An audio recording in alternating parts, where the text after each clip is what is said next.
Hey everyone, my name is C and I am a self-taught jewelry maker. Today's video is going to be consisting of shaping an 18 gauge wire, and at the end there's going to be some soldering. At the beginning I wanted to do 3 pairs of earrings, but time did not allow me to do it, so I'm thinking about making it into 2 parts. The first part will be what I explained earlier, and the second part we're going to finish off the rest. And please don't go anywhere because guess what? I'm going to announce the winner from last week's giveaway raffle. Without further ado, let's get to work. For this project, the perfect wire thickness to use will be 18 gauge and the length that we are going to be using is 8 centimeters. To make it faster, I'm using cup burr to shave off all the pointy edges from the cut, but you can also use any abrasives. For example, the higher grade sandpaper, it also works. Here I put a mark at 5 centimeters, so the segment is divided into 2, 3 centimeters and 5 centimeters. Take a round nose pliers and make a loop on the shorter segment. The diameter of the loop is going to be around 7 millimeters, and you want to leave the wire about 1.3 centimeters left over. Next, make another loop, the same shape, the same diameter.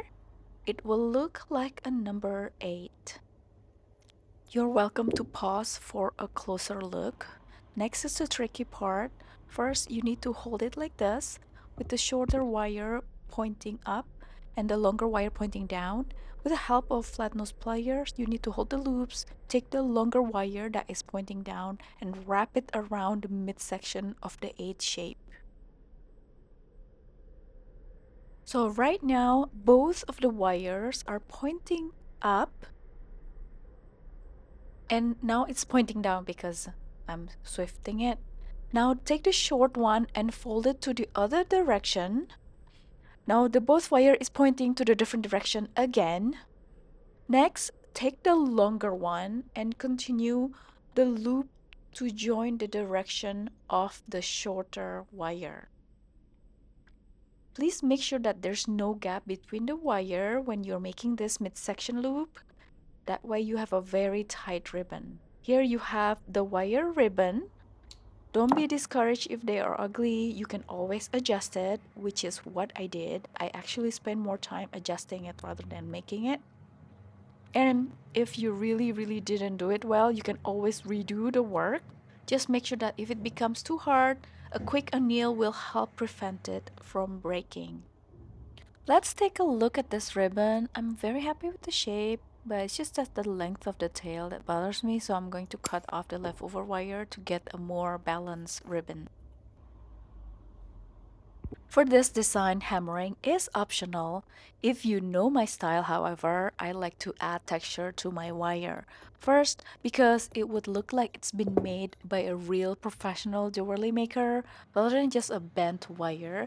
But also, for this particular ribbon, flattening the middle part is functional. It will flatten the edges and creates a good seat so the stud can be soldered on easily.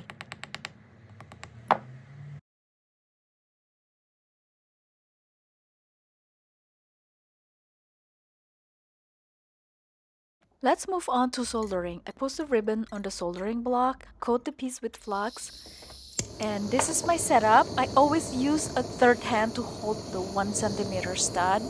If your hand is unstable like me, this setup is recommended. I'm heating up the solder first, it'll change form, and I apply slowly on the area where I want the joints to meet.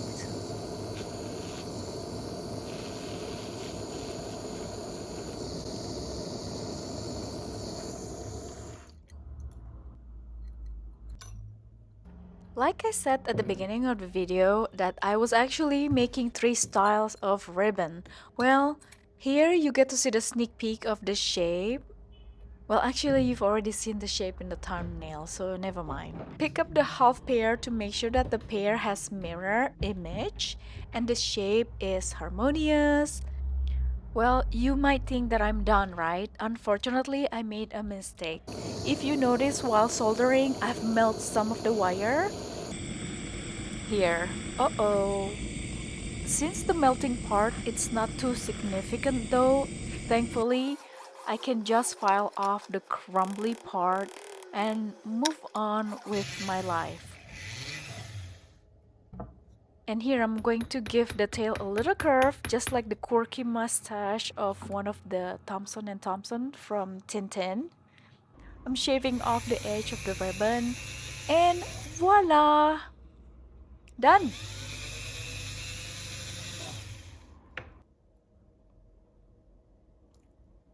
Such cute ribbon.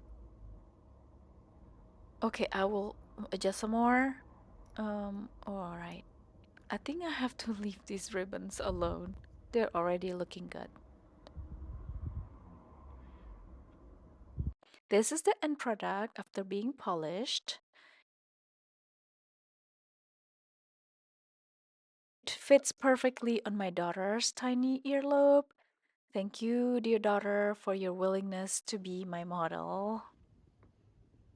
Diary keepers, this is not the end of the video.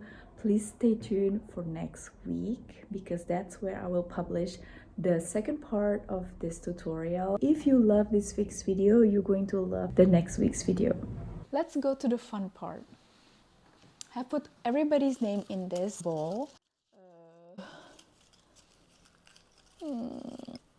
Okay. Teresa Rose 1038 for the flower earrings. Congratulations, Teresa Rose. You can send me your details, including the email and the address and the phone number, and I will send you the flower earrings. Congratulations.